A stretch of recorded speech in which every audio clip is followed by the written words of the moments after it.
ಓಂ ಶಾಂತಿ. ಇಂದಿನ ಮುರಳಿಯ ದಿನಾಂಕ 20/7/2025. ಪ್ರಾಪ್ತ ಮುರಳಿ. ಓಂ ಶಾಂತಿ. ಅವ್ಯಕ್ತ ಬಾಪ್ತದ ರಿವೈಸ್ ಡೇಟ್ 25/2/2006. ಮಧುಬನ. ಇಂದು ಉತ್ಸವ ದಿನ. ಮನಸ್ಸಿನ ಉಮ್ಮಂಗ ಉತ್ಸಾಹದ ಮೂಲಕ ಮಾಯೆಯಿಂದ ಮುಕ್ತರಾಗಿರುವ ವೃತವನ್ನು ತೆಗೆದುಕೊಳ್ಳಿ. ದಯಾಹೃದಯಗಳಾಗಿ ಮಾಸ್ಟರ್ ಮುಕ್ತಿದಾತರಾಗಿ ಜೊತೆ ಹೋಗಬೇಕೆಂದರೆ ಸಮಾನರಾಗಿ. ಇಂದು 4 ಕಡೆಯ ಅತಿ ಸ್ನೇಹಿ ಮಕ್ಕಳ ಉಮ್ಮಂಗ ಉತ್ಸಾಹ ತುಂಬಿದ ಮಧುರಾತಿ ಮಧುರ ನೆನಪು ಪ್ರೀತಿ ಹಾಗೂ ಶುಭಾಶಯಗಳು ತಲುಪಿವೆ. ಪ್ರತಿಯೊಬ್ಬರ ಮನಸ್ಸಿನಲ್ಲಿ ಬಾಪ್ತಾದರರ ಜನ್ಮದಿನ ಉಮ್ಮಂಗದಿಂದ ಕೂಡಿದ ಶುಭಾಶಯಗಳು ಸಮಾವೇಶವಾಗಿದೆ. ತಾವೆಲ್ಲರೂ ಸಹ ವಿಶೇಷವಾಗಿ ಇಂದು ಶುಭಾಶಯಗಳನ್ನು ಕೊಡಲು ಬಂದಿದ್ದೀರೋ ಅಥವಾ ತೆಗೆದುಕೊಳ್ಳಲು ಬಂದಿದ್ದೀರೋ? ಬಾಪ್ತಾದರವರು ಸಹ ಪ್ರತಿಯೊಬ್ಬ ಅಗಲಿ ಹೋಗಿ ಮರಳಿ ಸಿಕ್ಕಿರುವ ಮುದ್ದು ಮಕ್ಕಳಿಗೆ ಮಕ್ಕಳ ಜನ್ಮದಿನದ ಪದಮಾಪದಂ ಶುಭಾಶಯಗಳನ್ನು ನೀಡುತ್ತಿದ್ದಾರೆ. ಇಂದಿನ ದಿನದ ವಿಶೇಷತೆ ಏನೆಂದರೆ, ಯಾವುದು ಇಡೀ ಕಲ್ಪದಲ್ಲೇ ಇಲ್ಲವೋ ಅದು ಇಂದು ಇದೆ. ಅಂದರೆ ಇಂದು ತಂದೆ ಮತ್ತು ಮಕ್ಕಳ ಜನ್ಮದಿನವು ಜೊತೆಯಲ್ಲಿ ಇದೆ. ಇದಕ್ಕೆ ವಿಚಿತ್ರ ಜಯಂತಿ ಎಂದು ಹೇಳಲಾಗುತ್ತದೆ. ಇಡೀ ಕಲ್ಪದಲ್ಲಿ ಸುತ್ತಾಡಿ ನೋಡಿ, ಇಂಥ ಜಯಂತಿಯನ್ನು ಎಂದಾದರೂ ಆಚರಣೆ ಮಾಡಿದ್ದೀರಾ? ಆದರೆ ಇಂದು ಬಾಪ್ತಾದ ಮಕ್ಕಳ ಜಯಂತಿಯನ್ನು ಆಚರಿಸುತ್ತಿದ್ದಾರೆ ಮತ್ತು ಮಕ್ಕಳು ಬಾಪ್ತಾದರ ಜಯಂತಿಯನ್ನು ಆಚರಿಸುತ್ತಿದ್ದಾರೆ. ಹೆಸರಂತೂ ಶಿವ ಜಯಂತಿ ಎಂದು ಹೇಳುತ್ತಾರೆ. ಆದರೆ ಇದು ಎಂಥ ಜಯಂತಿಯಾಗಿದೆ! ಒಂದೇ ಜಯಂತಿಯಲ್ಲಿ ಬಹಳ ಜಯಂತಿಗಳು ಸಮಾವೇಶವಾಗಿವೆ. ನಾವು ತಂದೆಗೆ ಶುಭಾಶಯಗಳನ್ನು ಕೊಡಲು ಬಂದಿದ್ದೇವೆ ಮತ್ತು ತಂದೆಯು ನಮಗೆ ಶುಭಾಶಯಗಳನ್ನು ಕೊಡಲು ಬಂದಿದ್ದಾರೆಂದು ತಮ್ಮೆಲ್ಲರಿಗೂ ಬಹಳ ಖುಷಿಯಾಗುತ್ತದೆಯಲ್ಲವೇ? ಏಕೆಂದರೆ ತಂದೆ ಮತ್ತು ಮಕ್ಕಳದು ಒಟ್ಟಿಗೆ ಜನ್ಮದಿನವಾಗುವುದು. ಇದು ಅತೀ ಪ್ರಿಯ ಸಂಕೇತವಾಗಿದೆ. ತಂದೆ ಮಕ್ಕಳಿಲ್ಲದೆ ಏನು ಮಾಡಲು ಸಾಧ್ಯವಿಲ್ಲ ಮತ್ತು ಮಕ್ಕಳು ತಂದೆ ಇಲ್ಲದೆ ಏನು ಮಾಡಲು ಸಾಧ್ಯವಿಲ್ಲ. ಜನ್ಮವು ಒಟ್ಟಿಗೆ ಆಗಿದೆ ಮತ್ತು ಸಂಗಮಯುಗದಲ್ಲಿ ಇರುವುದು ಸಹ ಒಟ್ಟಿಗೆ. ಏಕೆಂದರೆ ತಂದೆ ಮತ್ತು ಮಕ್ಕಳು ಕಂಬೈನ್ಡ್ ಆಗಿದ್ದೀರಿ. ವಿಶ್ವ ಕಲ್ಯಾಣದ ಕಾರ್ಯವೂ ಸಹ ಒಟ್ಟಿಗೆ ಇದೆ. ತಂದೆಯೊಬ್ಬರೇ ಮಾಡಲು ಸಾಧ್ಯವಿಲ್ಲ ಅಥವಾ ಕೇವಲ ಮಕ್ಕಳೇ ಮಾಡೋದಕ್ಕೂ ಸಾಧ್ಯವಿಲ್ಲ. ಜೊತೆಯಲ್ಲಿ ನಡೆಯುತ್ತದೆ ಮತ್ತು ತಮ್ಮ ಪ್ರತಿಜ್ಞೆಯಾಗಿದೆ. ಜೊತೆಯಲ್ಲೇ ಇರುತ್ತೇವೆ, ಜೊತೆಯಲ್ಲೇ ನಡೆಯುತ್ತೇವೆ, ಜೊತೆಯಲ್ಲೇ ನಡೆಯುತ್ತಿರಲ್ವೇ? ಪ್ರತಿಜ್ಞೆ ಅಲ್ಲವೇ? ತಂದೆ ಮತ್ತು ಮಕ್ಕಳ ಇಷ್ಟೊಂದು ಪ್ರೀತಿಯನ್ನು ಎಲ್ಲಿಯಾದರೂ ನೋಡಿದ್ದೀರಾ ಅಥವಾ ಅನುಭವ ಮಾಡುತ್ತಿದ್ದೀರಾ? ಆದ್ದರಿಂದ ಈ ಸಂಗಮಯುಗಕ್ಕೆ ಮಹತ್ವಿಕೆ ಇದೆ ಮತ್ತು ಇದೇ ಮಿಲನದ ನೆನಪಾರ್ಥವು ಭಿನ್ನ ಭಿನ್ನ ಮೇಳಗಳಲ್ಲಿ ಮಾಡಲ್ಪಟ್ಟಿದೆ. ಈ ಶಿವ ಜಯಂತಿಯ ದಿನದಂದು ಭಕ್ತರು ಬನ್ನಿ ಎಂದು ಕೂಗುತ್ತಿದ್ದಾರೆ. ಯಾವಾಗ ಬರುವರು, ಹೇಗೆ ಬರುವರು ಎಂಬುದನ್ನೇ ಯೋಚಿಸುತ್ತಿದ್ದಾರೆ. ಆದರೆ ನೀವು ಮಿಲನವನ್ನು ಆಚರಿಸುತ್ತಿದ್ದೀರಿ. ಬಾಪ್ತಾದರವರಿಗೆ ಭಕ್ತರ ಮೇಲೆ ಸ್ನೇಹವೂ ಇದೆ, ದಯವೂ ಬರುತ್ತದೆ. ಎಷ್ಟೊಂದು ಪ್ರಯತ್ನ ಪಡುತ್ತಾರೆ, ಹುಡುಕುತ್ತಿರುತ್ತಾರೆ. ಆದರೆ ತಾವು ಹುಡುಕಿದಿರಾ ಅಥವಾ ತಂದೆಯು ತಮ್ಮನ್ನು ಹುಡುಕಿದರೆ? ಯಾರು ಹುಡುಕಿದಿರಿ? ತಾವಂತೂ ಎಲ್ಲ ಕಡೆ ಸುತ್ತಾಡುತ್ತಲೇ ಇದ್ದೀರಿ. ಆದರೆ ತಂದೆಯನ್ನು ನೋಡಿ. ಮಕ್ಕಳನ್ನು ಯಾವುದೇ ಮೂಲಗಳಲ್ಲಿ ಬಚ್ಚಿಟ್ಟುಕೊಂಡಿರಬಹುದು. ಎಲ್ಲರನ್ನೂ ಆರಿಸಿಕೊಂಡು ಭಾರತದ ಅನೇಕ ರಾಜ್ಯಗಳಿಂದ ಬಂದಿದ್ದೀರಿ. ಆದರೆ ವಿದೇಶವು ಕಡಿಮೆ ಇಲ್ಲ. 100 ದೇಶಗಳಿಂದ ಬಂದುಬಿಟ್ಟಿದ್ದೀರಾ. ಮತ್ತು ಏನು ಪರಿಶ್ರಮ ಪಟ್ಟಿರಿ? ತಂದೆ ಮಕ್ಕಳಾಗೋದ್ರಲ್ಲಿ ಯಾವ ಪರಿಶ್ರಮ ಪಟ್ಟಿರಿ? ಪರಿಶ್ರಮವಾಯಿತೇ? ಪರಿಶ್ರಮ ಪಟ್ಟಿರಾ? ಯಾರು ಪರಿಶ್ರಮ ಪಟ್ಟಿರಿ ಅವರು ಕೈ ಎನ್ನುತ್ತೀರಿ. ತಂದೆಯನ್ನು ಭಕ್ತಿಯಲ್ಲಿ ಹುಡುಕಿದಿರಿ. ಆದರೆ ಯಾವಾಗ ತಂದೆ ಹುಡುಕಿದಿರೋ ನಂತರ ಪರಿಶ್ರಮ ಪಟ್ಟಿರಾ? ಸೆಕೆಂಡ್ನಲ್ಲಿ ಸಂಪಾದನೆ ಮಾಡಿಕೊಂಡಿರಿ. ಒಂದು ಶಬ್ದದಲ್ಲಿ ಸಂಪಾದನೆ ಆಗಿಬಿಡ್ತು. ಒಂದು ಶಬ್ದ ಯಾವುದು? ನನ್ನವರು, ನನ್ನ ಮಕ್ಕಳು, ನನ್ನ ಬಾಬಾ ಎಂದು ಹೇಳಿದಿರಿ. ನನ್ನವರು, ಮಕ್ಕಳು, ನನ್ನ ಬಾಬಾ ಎಂದು ಹೇಳಿದಿರಿ ಮತ್ತು ನನ್ನ ಮಕ್ಕಳೇ ಎಂದು ತಂದೆಯು ಹೇಳಿದರು. ಸಂಪಾದನೆ ಆಗಿಬಿಡ್ತು. ಇದು ಸಸ್ತಾ ವ್ಯಾಪಾರವೇ ಅಥವಾ ಕಷ್ಟವೇ? ಸಸ್ತಾ ಅಲ್ಲವೇ? ಸ್ವಲ್ಪ ಸ್ವಲ್ಪ ಪರಿಶ್ರಮ ಆಗುತ್ತದೆ ಎಂದು ತಿಳಿದುಕೊಳ್ಳುತ್ತೀರೋ? ಅವರು ಕೈ ಎತ್ತಿರಿ. ಕೆಲವೊಮ್ಮೆ ಪರಿಶ್ರಮ ಆಗುತ್ತದೆ ಅಲ್ಲವೇ ಅಥವಾ ಇಲ್ಲವೇ? ಸಹಜವಾಗಿದೆ. ಆದರೆ ತನ್ನ ನಿರ್ಬಲತೆಗಳು ಪರಿಶ್ರಮದ ಅನುಭವ ಮಾಡಿಸುತ್ತದೆ. ಬಾಪ್ತಾದ ನೋಡುತ್ತಾರೆ. ಭಕ್ತರು ಸಹ ಯಾರು ಸತ್ಯ ಭಕ್ತರಿದ್ದಾರೆಯೋ, ಸ್ವಾರ್ಥ ಭಕ್ತರಲ್ಲವೋ ಅವರು ಇಂದಿನ ದಿನದಂದು ಬಹಳ ಪ್ರೀತಿಯಿಂದ ವ್ರತವನ್ನು ಇಟ್ಟುಕೊಳ್ಳುತ್ತಾರೆ. ತಾವೆಲ್ಲರೂ ಸಹ ವೃತವನ್ನು ತೆಗೆದುಕೊಂಡಿದ್ದೀರಿ. ಅವರು ಕೆಲವೇ ದಿನಗಳ ವೃತವನ್ನಿಡುತ್ತಾರೆ ಮತ್ತು ತಾವೆಲ್ಲರೂ ಇಂತಹ ವೃತವನ್ನಿಟ್ಟುಕೊಳ್ಳುತ್ತೀರಿ. ಯಾವುದು ಈಗಿನ ವೃತವು 21 ಜನ್ಮಗಳವರೆಗೆ ಸ್ಥಿರವಾಗಿರುತ್ತದೆ. ಅವರು ಪ್ರತಿ ವರ್ಷ ಆಚರಿಸುತ್ತಾರೆ. ವೃತವನ್ನಿಟ್ಟುಕೊಳ್ಳುತ್ತಾರೆ, ಆದರೆ ತಾವು ಕಲ್ಪದಲ್ಲಿ ಒಂದೇ ಬಾರಿ ವೃತ ತೆಗೆದುಕೊಳ್ಳುತ್ತೀರಿ. ಇದರಿಂದ ಮತ್ತೆ 21 ಜನ್ಮಗಳವರೆಗೆ ಮನಸ್ಸಿನಿಂದಾಗಲಿ ತನುವಿನಿಂದಾಗಲಿ ವೃತವನ್ನಿಟ್ಟುಕೊಳ್ಳುವ ಅವಶ್ಯಕತೆ ಇರುವುದಿಲ್ಲ. ವೃತವನ್ನಂತೂ ತಾವು ಸಹ ತೆಗೆದುಕೊಳ್ಳುತ್ತೀರಿ. ಯಾವ ವೃತ ತೆಗೆದುಕೊಂಡಿದ್ದೀರಿ? ಪವಿತ್ರ ವೃತ್ತಿ, ದೃಷ್ಟಿ, ಕೃತಿ, ಪವಿತ್ರ ಜೀವನದ ವೃತವನ್ನು ತೆಗೆದುಕೊಂಡಿದ್ದೀರಿ. ಜೀವನವೇ ಪವಿತ್ರವಾಯಿತು. ಪವಿತ್ರತೆಯು ಕೇವಲ ಬ್ರಹ್ಮಚರ್ಯದ್ದಲ್ಲ, ಆದರೆ ಜೀವನದಲ್ಲಿ ಆಹಾರ, ವ್ಯವಹಾರ, ಸಂಸಾರ, ಸಂಸ್ಕಾರ ಎಲ್ಲವೂ ಪವಿತ್ರವಾಗಿರಲಿ. ಇಂತಹ ವೃತ ತೆಗೆದುಕೊಂಡಿದ್ದಿರಲ್ಲವೇ? ತೆಗೆದುಕೊಂಡಿದ್ದೀರಾ? ತಲೆಯನ್ನು ಅಲುಗಾಡಿಸಿ. ಪಕ್ಕಾ ತೆಗೆದುಕೊಂಡಿದ್ದೀರಾ? ಪಕ್ಕಾ ಇದೆಯೋ ಅಥವಾ ಸ್ವಲ್ಪ ಸ್ವಲ್ಪ ಕಚ್ಚಾ ಇದೆಯೋ? ಒಳ್ಳೆಯದು. ಒಂದು ಮಹಾಭೂತವಾದ ಕಾಮವಿಕಾರದ ವೃತವನ್ನು ತೆಗೆದುಕೊಂಡಿದ್ದೀರೋ ಅಥವಾ ಉಳಿದ ಇನ್ನೂ 4 ವೃತವನ್ನು ತೆಗೆದುಕೊಂಡಿದ್ದೀರೋ? ಬ್ರಹ್ಮಚಾರಿಗಳಂತೂ ಆದಿರಿ, ಆದರೆ ಅದರ ಹಿಂದೆ ಇನ್ನೂ 4 ವಿಕಾರಗಳಿವೆ. ಅದರ ವೃತವನ್ನು ತೆಗೆದುಕೊಂಡಿದ್ದೀರಾ? ಕ್ರೋಧದ ವೃತ ತೆಗೆದುಕೊಂಡಿದ್ದೀರಾ? ಅಥವಾ ಅದಕ್ಕೆ ಬರಲು ಅನುಮತಿ ಇದೆಯೇ? ಕ್ರೋಧ ಮಾಡಲು ಅನುಮತಿ ಸಿಕ್ಕಿದೆ. ಇದು 2ನೇ ನಂಬರಿನ ತಿಳಿದು ಮನವಚನ ಕರ್ಮದಲ್ಲಿ ಪಕ್ಕಾ ವೃತವನ್ನು ತೆಗೆದುಕೊಂಡಿದ್ದೀರೋ? ಅದೇ ರೀತಿ ಕ್ರೋಧದ ವೃತವನ್ನು ಅವರದ್ದು ವೃತ ತೆಗೆದುಕೊಂಡಿದ್ದೇವೆ ಎಂದು ತಿಳಿಯುತ್ತಾರೆ. ಆದರೆ ಇಂದು ಕ್ರೋಧದ ಬಗ್ಗೆ ಕೇಳುತ್ತಿದ್ದೇವೆ. ಯಾರು ಕ್ರೋಧ ವಿಕಾರದ ಪೂರ್ಣ ವೃತ ತೆಗೆದುಕೊಂಡಿದ್ದೀರಿ? ಮನಸ್ಸಿನಲ್ಲಿಯೂ ಕ್ರೋಧವಿಲ್ಲ, ಹೃದಯದಲ್ಲಿಯೂ ಕ್ರೋಧದ ಫೀಲಿಂಗ್ ಆಗೋದಿಲ್ಲ. ಈ ರೀತಿ ಇದೆ. ಇಂದು ಶಿವಜಯಂತಿ ಅಲ್ಲವೇ? ಭಕ್ತರು ವೃತವನ್ನಿಟ್ಟುಕೊಳ್ಳುತ್ತಾರೆ. ಅಂದಾಗ ಬಾಪ್ತಾದರವರು ಸಹ ವೃತವನ್ನು ಕೇಳುತ್ತೇವೆ ಅಲ್ವೇ? ಸ್ವಪ್ನದಲ್ಲಿಯೂ ಕ್ರೋಧದ ಅಂಶ ಬರುವುದಿಲ್ಲವೆಂದು ತಿಳಿಯುತ್ತೀರೋ? ಅವರು ಕೈ ಎತ್ತಿ. ಬರುವುದಿಲ್ಲ ತಾನೇ? ಬರಲು ಸಾಧ್ಯವಿಲ್ಲವೇ ಅಲ್ಲವೇ?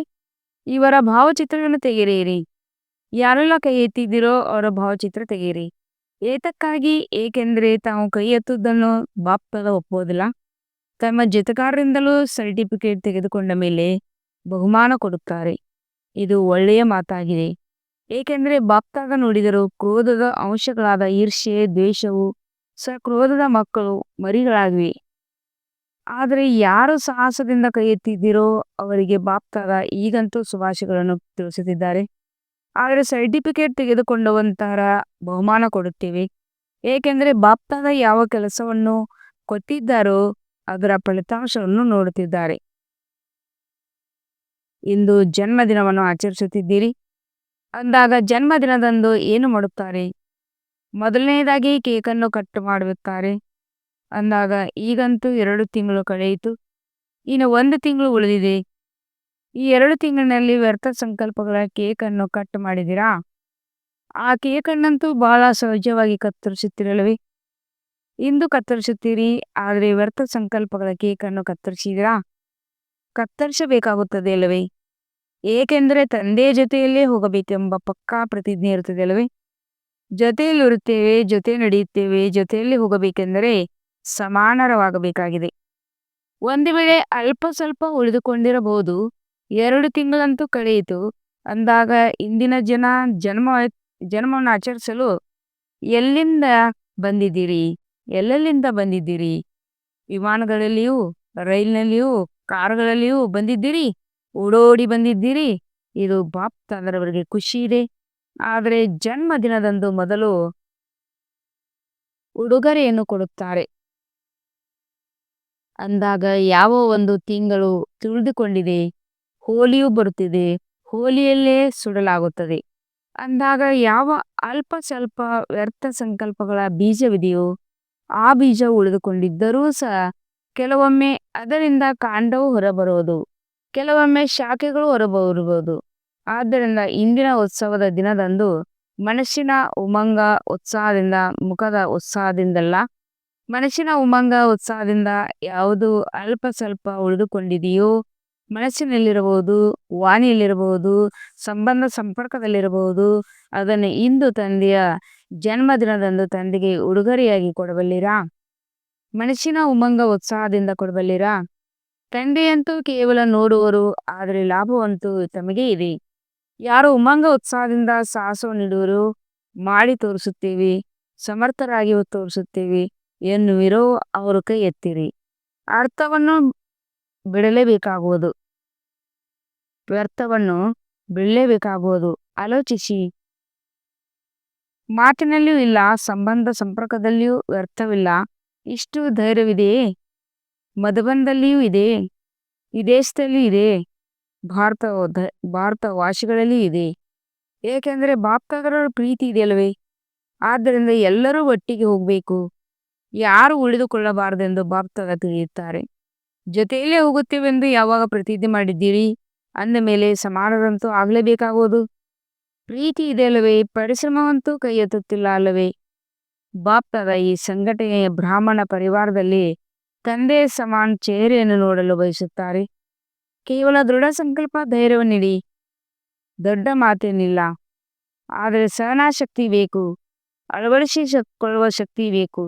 ಇವೆರಡೂ ಶಕ್ತಿಗಳು ಯಾರಲ್ಲಿ ಸಹನ ಶಕ್ತಿ ಇದೆಯೋ, ಅಳವಡಿಸಿಕೊಳ್ಳುವ ಶಕ್ತಿ ಇದೆಯೋ, ಅವರು ಸಹಜವಾಗಿ ಕ್ರೋಧ ಮುಕ್ತರಾಗುತ್ತಾರೆ. ಅಂದಾಗ ತಾವು ಬ್ರಾಹ್ಮಣ ಮಕ್ಕಳಿಗಿಂತೂ ಬಾಪ್ತಾದ ಸರ್ವಶಕ್ತಿಗಳನ್ನು ವರದಾನದಲ್ಲಿ ಕೊಟ್ಟಿದ್ದಾರೆ. ಮಾಸ್ಟರ್ ಸರ್ವಶಕ್ತಿವಂತ ಮತ್ತು ಬಿರುದು ಇದೆ. ಕೇವಲ ಒಂದು ಶ್ಲೋಕ ನೆನಪಿಟ್ಟುಕೊಳ್ಳಿ. ಒಂದು ವೇಳೆ 1 ತಿಂಗಳಿನಲ್ಲಿ ಸಮಾನರಾಗಬೇಕು ಎಂಬುದಾದರೆ ಒಂದು ಪ್ರತಿಜ್ಞೆಯ ಶ್ಲೋಕ ನೆನಪಿಟ್ಟುಕೊಳ್ಳಿ. ದುಃಖವನ್ನು ಕೊಡಬಾರದು, ದುಃಖವನ್ನು ತೆಗೆದುಕೊಳ್ಳಲೇಬಾರದು. ಕೆಲವರು ನಾನು ಇಂದಿನ ದಿನದ ಯಾರಿಗೆ ದುಃಖ ಕೊಟ್ಟಿಲ್ಲವೆಂದು ಪರಿಶೀಲನೆ ಮಾಡಿಕೊಳ್ಳುತ್ತಾರೆ. ಆದರೆ ತೆಗೆದುಕೊಳ್ಳುವುದು ಮಾತ್ರ ಬಹಳ ಸಹಜವಾಗಿ ತೆಗೆದುಕೊಳ್ಳುತ್ತಾರೆ. ಏಕೆಂದರೆ ತೆಗೆದುಕೊಳ್ಳುವುದರಲ್ಲಿ ಅನ್ಯರು ಕೊಡುತ್ತಾರಲ್ಲವೇ? ಆದ್ದರಿಂದ ತನ್ನನ್ನು ನಾನೇನು ಮಾಡಲಿಲ್ಲ, ಅನ್ಯರು ಕೊಟ್ಟರು ಎಂದು ತನ್ನನ್ನು ಬಿಡಿಸಿಕೊಳ್ಳುತ್ತಾರೆ. ಆದರೆ ತೆಗೆದುಕೊಂಡಿದ್ದಾದರೆ ಏಕೆ? ತೆಗೆದುಕೊಳ್ಳುವವರು ತಾವೇ ಅಥವಾ ಕೊಡುವರು ತಪ್ಪು ಮಾಡಿದರೂ ಅದರ ಲೆಕ್ಕಾಚಾರವು ತಂದೆಗೆ ಗೊತ್ತು, ಡ್ರಾಮಾಗೆ ಗೊತ್ತು. ಆದರೆ ತಾವು ತೆಗೆದುಕೊಂಡದ್ದೇಕೆ? ಬಾಪ್ತಾದ ಫಲಿತಾಂಶದಲ್ಲಿ ನೋಡಿದರು. ಕೊಡುವುದರಲ್ಲಾದರೂ ಆಲೋಚಿಸುತ್ತಾರೆ, ಆದರೆ ತೆಗೆದುಕೊಳ್ಳುವುದರಲ್ಲಿ ಬಹುಬೇಗನೆ ದುಃಖವನ್ನು ಸ್ವೀಕರಿಸಿಬಿಡುತ್ತಾರೆ. ಆದ್ದರಿಂದ ಸಮಾನರಾಗಲು ಸಾಧ್ಯವಿಲ್ಲ. ಅಂದಾಗ ಯಾರೆಷ್ಟಾದರೂ ಕೊಡಲಿ, ದುಃಖವನ್ನು ತೆಗೆದುಕೊಳ್ಳಬಾರದು. ಇಲ್ಲವಾದರೆ ಫೀಲಿಂಗ್ ಕಾಯಿಲೆಯು ಕಚ್ಚಾ ಆಗಿಬಿಡುತ್ತದೆ. ಆದ್ದರಿಂದ ಒಂದು ವೇಳೆ ಚಿಕ್ಕ ಚಿಕ್ಕ ಮಾತುಗಳಲ್ಲಿ ಫೀಲಿಂಗ್ ಹೆಚ್ಚಾಗುತ್ತದೆ ಎಂದರೆ ವ್ಯರ್ಥ ಸಂಕಲ್ಪಗಳು ಸಮಾಪ್ತಿಯಾಗಲು ಸಾಧ್ಯವಿಲ್ಲ. ಮತ್ತು ತಂದೆಯ ಜೊತೆ ಹೇಗೆ ಹೋಗುವಿರಿ? ತಂದೆಯ ಮೇಲೆ ಪ್ರೀತಿ ಇದೆ. ತಂದೆಯು ತಮ್ಮನ್ನು ಬಿಡುವುದಿಲ್ಲ, ಜೊತೆಯಲ್ಲೇ ಕರೆದುಕೊಂಡು ಹೋಗಬೇಕಾಗಿದೆ. ಸಮ್ಮತವೇ? ಇಷ್ಟವಿದೆಯಲ್ಲವೇ? ಇಷ್ಟವಿದ್ದರೆ ಕೈ ಎತ್ತಿರಿ. ಹಿಂದೆ ಬರಬಾರದಲ್ಲವೇ? ಒಂದು ವೇಳೆ ಜೊತೆಯಲ್ಲೇ ಮಾಡಿ ದುಃಖವನ್ನು ಕೊಡಬಾರದು, ದುಃಖವನ್ನು ತೆಗೆದುಕೊಳ್ಳಬಾರದು. ನಾನೇನು ಕೊಡಲಿಲ್ಲ, ಅವರು ತೆಗೆದುಕೊಂಡು ಬಿಟ್ಟರು ಎಂದು ಹೇಳುವಂತಿಲ್ಲ. ಪರದರ್ಶನ ಮಾಡಬಾರದು, ಸ್ವದರ್ಶನದಲ್ಲಿರಬೇಕಾಗಿದೆ. ಮೊದಲು ನಾನು ಹೇ ಅರ್ಜುನ ಆಗಬೇಕಾಗಿದೆ. ನೋಡಿ, ಬಾಪ್ತಾದ ರಿಪೋರ್ಟ್ನಲ್ಲಿ ನೋಡಿದರು. ಸಂತುಷ್ಟತೆಯ ರಿಪೋರ್ಟ್ ಬಹುತೇಕ ಮಕ್ಕಳದು ಈಗಲೂ ಇರಲಿಲ್ಲ. ಆದ್ದರಿಂದ ಬಾಪ್ತಾದ ಪುನಃ 1 ತಿಂಗಳಿಗಾಗಿ ಅಂಡರ್ಲೈನ್ ಮಾಡಿಸುತ್ತಾರೆ. ಒಂದು ವೇಳೆ 1 ತಿಂಗಳು ಅಭ್ಯಾಸ ಮಾಡಿದರೂ ಸಹ ಇದು ಹವ್ಯಾಸವಾಗಿಬಿಡುವುದು. ಹವ್ಯಾಸ ಮಾಡಿಕೊಳ್ಳಬೇಕಾಗಿದೆ. ಇದಂತೂ ಹಾಗೇ ಆಗುತ್ತದೆ, ಇಷ್ಟಂತೂ ನಡೆಯುತ್ತದೆ ಎಂದು ಹಗುರವಾಗಿ ಬಿಟ್ಟು ಬಿಡಬೇಡಿ. ಒಂದು ವೇಳೆ ಬಾಪ್ತಾದರೊಂದಿಗೆ ಪ್ರೀತಿ ಇದೆ ಎಂದರೆ ಆ ಪ್ರೀತಿಯ ಹಿಂದೆ ಕೇವಲ ಒಂದು ಕ್ರೋಧ ವಿಕಾರವನ್ನು ಬಲಿದಾನ ನೀಡಲು ಸಾಧ್ಯವಿಲ್ಲವೇ? ಬಲಿಹಾರ ಚಿಹ್ನೆಯಾಗಿದೆ. ಪ್ರತಿ ಆಜ್ಞೆಯನ್ನು ಪಾಲಿಸುವವರು ವ್ಯರ್ಥ ಸಂಕಲ್ಪಗಳನ್ನು ಅಂತಿಮ ಗಳಿಗೆಯಲ್ಲಿ ಬಹಳ ಮೋಸ ಮಾಡುತ್ತದೆ. ಏಕೆಂದರೆ 4 ಕಡೆ ದುಃಖದ ವಾಯುಮಂಡಲ, ಪ್ರಕೃತಿ ವಾಯುಮಂಡಲ ಮತ್ತು ಆತ್ಮದ ವಾಯುಮಂಡಲ ಆಕರ್ಷಣೆ ಮಾಡುವಂಥದ್ದಾಗಿರುತ್ತದೆ. ಒಂದು ವೇಳೆ ವ್ಯರ್ಥ ಸಂಕಲ್ಪಗಳ ಹವ್ಯಾಸವಿದ್ದರೆ ವ್ಯರ್ಥದಲ್ಲಿಯೇ ಸಿಕ್ಕಿ ಹಾಕಿಕೊಳ್ಳುವಿರಿ. ಆದ್ದರಿಂದ ಇಂದು ವಿಶೇಷವಾಗಿ ಬಾಪ್ತಾದರವರ ಈ ಸಾಹಸದ ಸಂಕಲ್ಪವಿದೆ. ವಿದೇಶದಲ್ಲಿರ್ಬೋದು, ಭಾರತದಲ್ಲಿರ್ಬೋದು, ಎಲ್ಲರೂ ಒಬ್ಬ ಬಾಪ್ತಾದರವರ ಮಕ್ಕಳೇ ಆಗಿದ್ದೀರಿ. ಅಂದ ಮೇಲೆ 4 ಕಡೆಯ ಮಕ್ಕಳ ಧೈರ್ಯ ಮತ್ತು ದೃಢತೆಯನ್ನಿಟ್ಟು ಸಫಲತಾ ಮೂರ್ತಿಗಳಾಗಿ ವಿಶ್ವದಲ್ಲಿ ಈ ಘೋಷಣೆ ಮಾಡಿ, ಕಾಮವೂ ಇಲ್ಲ, ಕ್ರೋಧವೂ ಇಲ್ಲ, ನಾವು ಪರಮಾತ್ಮನ ಮಕ್ಕಳಾಗಿದ್ದೇವೆ. ಹೇಗೆ ಅನ್ಯರಿಂದ ಮದ್ಯಪಾನವನ್ನು ಬಿಡಿಸುತ್ತೀರಿ, ಧೂಮಪಾನವನ್ನು ಬಿಡಿಸುತ್ತೀರಿ, ಆದರೆ ಇಂದು ಬಾಪ್ತದ ಪ್ರತಿಯೊಬ್ಬ ಮಗುವಿಂದ ಕ್ರೋಧ ಮುಕ್ತ, ಕಾಮ ವಿಕಾರ ಮುಕ್ತ ಇವೆರಡರ ಧೈರ್ಯವನ್ನು ತರಿಸಿ ಸ್ಟೇಜಿನ ಮೇಲೆ ವಿಶ್ವಕ್ಕೆ ತೋರಿಸಲು ಬಯಸುತ್ತಾರೆ. ಒಪ್ಪಿಗೆ. ದಾದಿಯರಿಗೆ ಇಷ್ಟವಿದೆ, ಮೊದಲಿನ ಸಾಲಿನವರಿಗೆ ಇಷ್ಟವಿದೆ, ಮಧುಬನದವರಿಗೆ ಇಷ್ಟವಿದೆ, ಮಧುಬನದವರಿಗೂ ಇಷ್ಟವಿದೆ, ವಿದೇಶದವರಿಗೆ ಇಷ್ಟವಿದೆ ಅಂದಾಗ ಇಷ್ಟವಾದ ಮಾತನ್ನು ಮಾಡುವುದರಲ್ಲಿ ದೊಡ್ಡ ಮಾತೇನಿದೆ. ಬಾಪ್ತದ ಅಧಿಕ ಕಿರಣಗಳನ್ನು ಕೊಡುತ್ತಾರೆ. ಇಂಥ ನಕ್ಷೆಯು ಕಾಣಿಸಲಿ. ಇದು ಆಶೀರ್ವಾದವನ್ನು ಕೊಡುವ ಮತ್ತು ಆಶೀರ್ವಾದವನ್ನು ತೆಗೆದುಕೊಳ್ಳುವ ಬ್ರಾಹ್ಮಣ ಪರಿವಾರವಾಗಿದೆ. ಏಕೆಂದರೆ ಸಮಯ ಕೂಗುತ್ತಿದೆ. ಬಾಪ್ತದವರ ಬಳಿಯಂತೂ ಅಡ್ವಾನ್ಸ್ ಪಾರ್ಟಿ ಇರೋದು, ಹೃದಯದ ಕೂಗು ಕೇಳಿಸುತ್ತದೆ. ಮಾಯವೀಗ ಸುಸ್ತಾಗಿ ಬಿಟ್ಟಿದೆ, ಆದರೂ ಸಹ ಈಗ ನಮಗೂ ಮುಕ್ತಿ ಕೊಟ್ಟು ಬಿಡಿ ಎಂದು ಬಯಸುತ್ತಿದೆ. ಮುಕ್ತಿಯನ್ನು ಕೊಡುತ್ತೀರಿ, ಆದರೆ ಮಧ್ಯದಲ್ಲಿ ಸ್ವಲ್ಪ ಗೆಳೆತನ ಬೆರೆಸಿ ಬಿಡುತ್ತೀರಿ. ಏಕೆಂದರೆ 63 ಜನ್ಮಗಳಿಂದ ಗೆಳೆಯನಾಗುತ್ತಾನಲ್ಲವೇ ಅಂದಾಗ ಬಾಪ್ತ ಹೇಳುತ್ತಾರೆ, ಮಾಸ್ಟರ್ ಮುಕ್ತಿದಾತರೇ, ಈಗ ಎಲ್ಲರಿಗೆ ಮುಕ್ತಿ ಕೊಡಿ ಅಂದರೆ. ಏಕೆಂದರೆ ಇಡೀ ವಿಶ್ವಕ್ಕೆ ಏನಾದರೊಂದು ಪ್ರಾಪ್ತಿ ಅಂಚಲೆ ನೀಡಬೇಕಾಗಿದೆ, ಎಷ್ಟೊಂದು ಕೆಲಸ ಮಾಡಬೇಕಾಗಿದೆ. ಏಕೆಂದರೆ ಈ ಸಮಯವು ತಮ್ಮ ಜೊತೆಗಾರನಾಗಿದೆ. ಸರ್ವ ಆತ್ಮರು ಮುಕ್ತಿಯಲ್ಲಿ ಹೋಗಲೇಬೇಕಾಗಿದೆ. ಆ ಸಮಯವಾಗಿದೆ. ಇನ್ನೂ ಬೇರೆ ಸಮಯದಲ್ಲಿ ಒಂದು ವೇಳೆ ತಾವು ಪುರುಷಾರ್ಥ ಮಾಡಿದರೂ ಸಹ ಅದು ಸಮಯವಲ್ಲ, ಆದ್ದರಿಂದ ತಾವು ಕೊಡಲು ಸಾಧ್ಯವಿಲ್ಲ. ಈಗ ಸಮಯವಾಗಿದೆ. ಆದ್ದರಿಂದ ಬಾಪ್ತಾದ ಕೇಳುತ್ತಾರೆ, ಮೊದಲು ಸ್ವಯಂಗೆ ಮುಕ್ತಿ ನೀಡಿ, ನಂತರ ಇಡೀ ವಿಶ್ವದ ಸರ್ವ ಆತ್ಮರಿಗೆ ಪ್ರಾಪ್ತಿ ಮುಕ್ತಿಯ ಕೊಡುವ ಅಂಚಲಿ ನೀಡಿ. ಅವರು ಕೂಗಾಡುತ್ತಿದ್ದಾರೆ.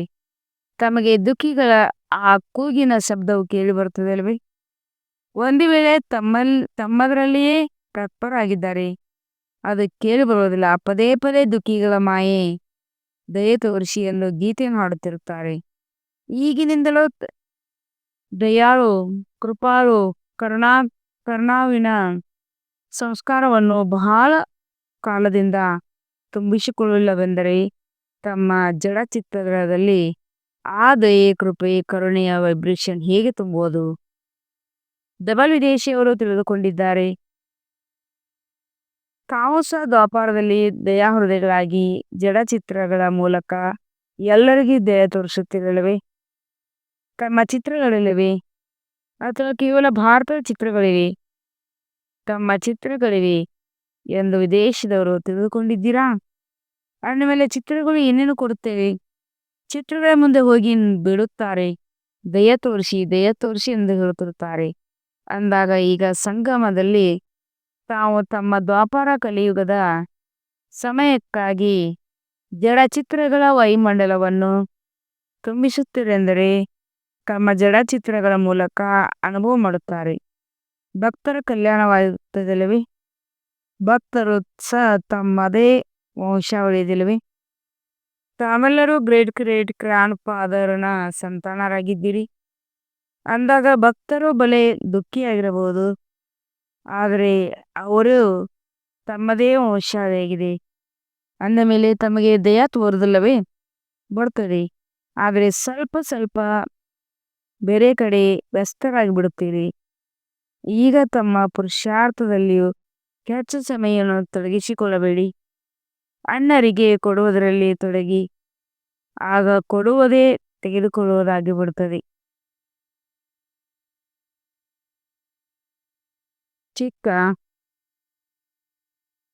ಚಿಕ್ಕ ಮಾತುಗಳು ಇಲ್ಲವೇ ಇಲ್ಲ. ಮುಕ್ತಿ ದಿನವನ್ನು ಆಚರಿಸಿ, ಇಂದಿನ ದಿನವನ್ನು ಮುಕ್ತಿ ದಿನವನ್ನಾಗಿ ಆಚರಿಸಿ. ಸರಿಯೇ? ಮೊದಲನೆಯ ಸಾಲಿನವರಿಗೆ ಒಪ್ಪಿಗೆ, ಮಧುಬನದವರಿಗೆ ಒಪ್ಪಿಗೆ. ಇಂದು ಮಧುಬನದವರು ಬಹಳ ಪ್ರಿಯರೆನಿಸುತ್ತಿದ್ದೀರಿ, ಏಕೆಂದರೆ ಮಧುಬನದವರನ್ನು ಬಹಳ ಬೇಗನೆ ಫಾಲೋ ಮಾಡುತ್ತಿದ್ದಾರೆ. ಪ್ರತಿ ಮಾತಿನಲ್ಲಿ ಮಧುಬನದವರನ್ನು ಬಹು ಬೇಗನೆ ಫಾಲೋ ಮಾಡುತ್ತಾರೆ. ಅಂದ ಮೇಲೆ ಮಧುಬನದವರು ಮುಕ್ತಿ ದಿನವನ್ನು ಆಚರಿಸುತ್ತೀರೆಂದರೆ ಎಲ್ಲರೂ ನಿಮ್ಮನ್ನು ಫಾಲೋ ಮಾಡುತ್ತಾರೆ. ತಾವು ಮಧುಬನ ನಿವಾಸಿಗಳೆಲ್ಲರೂ ಮುಕ್ತಿ ಮಾಸ್ಟರ್ ಮುಕ್ತಿದಾತರಾಗಿರಿ ಆಗಬೇಕಲ್ಲವೇ? ಎಲ್ಲರೂ ಕೈ ಎತ್ತುತ್ತಿದ್ದಾರೆ. ಒಳ್ಳೆಯದು, ಬಹಳ ಒಳ್ಳೆಯವರಿದ್ದಾರೆ. ಈಗ ಬಾಪ್ತಾದ ಎಲ್ಲರ ಸಮ್ಮುಖದಲ್ಲಿರಬಹುದು. ದೇಶ ವಿದೇಶದಲ್ಲಿ ದೂರ ಕೇಳುತ್ತಿರಬಹುದು, ನೋಡುತ್ತಿರಬಹುದು. ಎಲ್ಲಾ ಮಕ್ಕಳಿಗೆ ಡೀಲ್ ಮಾಡಿಸುತ್ತಾರೆ. ಎಲ್ಲರೂ ದಯಾಹೃದಯರ ಎಲ್ಲಾ ಸಂಕಲ್ಪಗಳನ್ನು ಮರ್ಜಿ ಮಾಡಿದಿರಿ. ಈಗ 1 ಸೆಕೆಂಡ್ನಲ್ಲಿ ಮನಸ್ಸು ಬುದ್ಧಿಯ ಮೂಲಕ ತಮ್ಮ ಮಧುರ ಮನೆಯಲ್ಲಿ ತಲುಪಿದಿರಿ. ಈಗ ಪರಂಧಾಮದಿಂದ ತಮ್ಮ ಸೂಕ್ಷ್ಮವತನವನ್ನು ತಲುಪಿರಿ. ಈಗ ಸೂಕ್ಷ್ಮವತನದಿಂದ ಸ್ಥೂಲ ಸಾಕಾರವತನ ತಮ್ಮ ರಾಜ್ಯವಾದ ಸ್ವರ್ಗವನ್ನು ತಲುಪಿರಿ. ಈಗ ತಮ್ಮ ಪುರುಷೋತ್ತಮ ಸಂಗಮಯುಗದಲ್ಲಿ ತಲುಪಿರಿ. ಈಗ ಮಧುಬನದಲ್ಲಿ ಬಂದುಬಿಡಿ. ಇದೇ ರೀತಿ ಪದೇ ಪದೇ ಸುದರ್ಶನ ಚಕ್ರಧರಾಗಿ ಚಕ್ರವನ್ನು ಸುತ್ತುತ್ತಾ ಇರಿ. ಒಳ್ಳೆಯದು. 4 ಕಡೆಯ ಲವ್ಲಿ ಮಕ್ಕಳಿಗೆ ಸದಾ ಸ್ವರಾಜ್ಯದ ಮೂಲಕ ಸ್ವಪರಿವರ್ತನೆಯ ಮಾಡಿಕೊಳ್ಳುವ ರಾಜ ಮಕ್ಕಳಿಗೆ ಸದಾ ದೃಢತೆಯ ಮೂಲಕ ಸಫಲತೆಯನ್ನು ಪ್ರಾಪ್ತಿ ಮಾಡಿಕೊಳ್ಳುವ ಸಫಲತೆಯ ನಕ್ಷತ್ರಗಳಿಗೆ ಸದಾ ಖುಷಿಯ ಅದೃಷ್ಟವಂತ ಮಕ್ಕಳಿಗೆ ಬಾಪ್ತಾದರವರೇ ಇಂದಿನ ಜನ್ಮದಿನದ ತಂದೆ ಮತ್ತು ಮಕ್ಕಳ ಜನ್ಮದಿನದ ಬಹಳ ಬಹಳ ಶುಭಾಶಯಗಳು, ಆಶೀರ್ವಾದಗಳು ಮತ್ತು ನೆನಪು ಪ್ರೀತಿ. ಇಂಥ ಶ್ರೇಷ್ಠ ಮಕ್ಕಳಿಗೆ ನಮಸ್ತೆ. हम रूहानी बच्चों की रूहानी बाप दादा को याद प्यार और गुड मॉर्निंग और नमस्ते नमस्ते नमस्ते. शुक्रिया बाबा, शुक्रिया. ವಹಾ ಬಾಬಾ ವಹಾ. ವರದಾನ: ವಿಶ್ವ ಕಲ್ಯಾಣದ ಜವಾಬ್ದಾರಿ ಎಂದು ತಿಳಿದು ಸಮಯ ಮತ್ತು ಶಕ್ತಿಗಳ ಉಳಿತಾಯ ಮಾಡುವಂತ ಮಾಸ್ಟರ್ ರಚಯಿತ ಭವ. ವಿವರಣೆಯಾಗಿದೆ: ವಿಶ್ವದ ಸರ್ವ ಆತ್ಮರು ತಾವು ಶ್ರೇಷ್ಠ ಆತ್ಮರ ಪರಿವಾರ ಆಗಿದೆ. ಎಷ್ಟು ದೊಡ್ಡ ಪರಿವಾರವಿರುತ್ತದೆ ಅಷ್ಟು ಉಳಿತಾಯದ ಚಿಂತನೆ ಮಾಡಲಾಗುವುದು. ಆದ್ದರಿಂದ ಸರ್ವ ಆತ್ಮಗಳನ್ನು ಎದುರಿನಿಟ್ಟುಕೊಂಡು ಸ್ವಯಂ ಅನ್ನು ಬೇಹದ್ದಿನ ಸೇವಾರ್ಥ ನಿಮಿತ್ತ ಎಂದು ತಿಳಿಯುತ್ತಾ ತಮ್ಮ ಸಮಯ ಮತ್ತು ಶಕ್ತಿಗಳನ್ನು ಕಾರ್ಯದಲ್ಲಿ ತೊಡಗಿಸಿ ತಮ್ಮ ಪ್ರತಿಯೇ ಸಂಪಾದಿಸುವುದು, ತಿನ್ನುವುದು ಮತ್ತು ಕಳೆಯುವುದು. ಈ ರೀತಿ ಬೇಜವಾಬ್ದಾರಿಯಾಗಿ ಬೇಡಿ ಸರ್ವ ಖಜಾನಗಳ ಉಳಿತಾಯ ಯೋಜನೆ ಮಾಡಿ ಮಾಸ್ಟರ್ ರಚಯಿತ ಭವದ ವರದಾನವನ್ನು ಸ್ಮೃತಿಯಲ್ಲಿಟ್ಟುಕೊಂಡು ಸಮಯ ಮತ್ತು ಶಕ್ತಿಯ ಸ್ಟಾಕ್ ಸೇವೆಯ ಪ್ರತಿ ಜಮಾ ಮಾಡಿ. ಸ್ಲೋಗನ್: ಮಹಾದಾನಿ ಅವರೇ ಆಗಿದ್ದಾರೆ, ಯಾರ ಸಂಕಲ್ಪ ಮತ್ತು ಮಾತಿನ ಮೂಲಕ ಎಲ್ಲರಿಗೂ ವರದಾನಗಳ ಪ್ರಾಪ್ತಿ ನಡೆಸುವರು. ಅಗತ್ಯ ಸೂಚನೆ: ಸಂಕಲ್ಪ ಶಕ್ತಿಯನ್ನು ಜಮಾ ಮಾಡಿ ಶ್ರೇಷ್ಠ ಸೇವೆಗೆ ನಿಮಿತ್ತರಾಗಿರಿ. ನಿಮ್ಮ ಯಾವ ಸೂಕ್ಷ್ಮ ಶಕ್ತಿಗಳು ಮಂತ್ರಿ ಹಾಗೂ ಮಹಾಮಂತ್ರಿ ಇದ್ದಾರೆ, ಮನಸ್ಸು ಹಾಗೂ ಬುದ್ಧಿ ಅದನ್ನು ತಮ್ಮ ಆರ್ಡರ್ ಪ್ರಮಾಣಕ್ಕೆ ನಡೆಸಿ. ಒಂದು ವೇಳೆ ಈಗಿನಿಂದ ರಾಜ್ಯ ದರ್ಬಾರು ಸರಿಯಾಗಿದ್ದರೆ ಧರ್ಮರಾಜನ ದರ್ಬಾರಿನಲ್ಲಿ ಹೋಗುವುದಿಲ್ಲ, ಧರ್ಮರಾಜನ ಸ್ವಾಗತ ಮಾಡುವರು. ಅದರ ಒಂದಿಗೆ ಕಂಟ್ರೋಲಿಂಗ್ ಪವರ್ ಇಲ್ಲ ಎಂದರೆ ಅಂತಿಮ ಫಲಿತಾಂಶದಲ್ಲಿ ದಂಡಕ್ಕಾಗಿ ಧರ್ಮರಾಜಪುರಿಗೆ ಹೋಗಬೇಕಾಗುವುದು. ಈ ಶಿಕ್ಷೆಗಳು ದಂಡವಾಗಿದೆ, ರಿಫೈನ್ ಆಗಿ ಬಿಡಿ, ಆ ಫೈನ್ ಕಟ್ಟಬೇಕಾಗಿಲ್ಲವೇ? ಸೂಚನೆ: ಇಂದು ತಿಂಗಳಿನ 3ನೇ ರವಿವಾರವಾಗಿದೆ. ಎಲ್ಲ ರಾಜಯೋಗಿ ತಪಸ್ವಿ ಸಹೋದರ ಸಹೋದರಿಯರು 6:30ರಿಂದ 7:30ರವರೆಗೆ ವಿಶೇಷ ಯೋಗ ಅಭ್ಯಾಸದ ಸಮಯದಲ್ಲಿ ಭಕ್ತರ ಕರೆಯನ್ನು ಕೇಳಿಸಿಕೊಳ್ಳಿ ಹಾಗೂ ತಮ್ಮ ಇಷ್ಟದೇವ ದಯಾಹೃದಯಿ ದಾತಾ ಸ್ವರೂಪದಲ್ಲಿ ಸ್ಥಿತರಾಗುವ ಎಲ್ಲರ ಮನೋಕಾಮನೆಗಳನ್ನು ಪೂರ್ಣ ಮಾಡುವ ಸೇವೆ ಮಾಡಿ. ಓಂ ಶಾಂತಿ.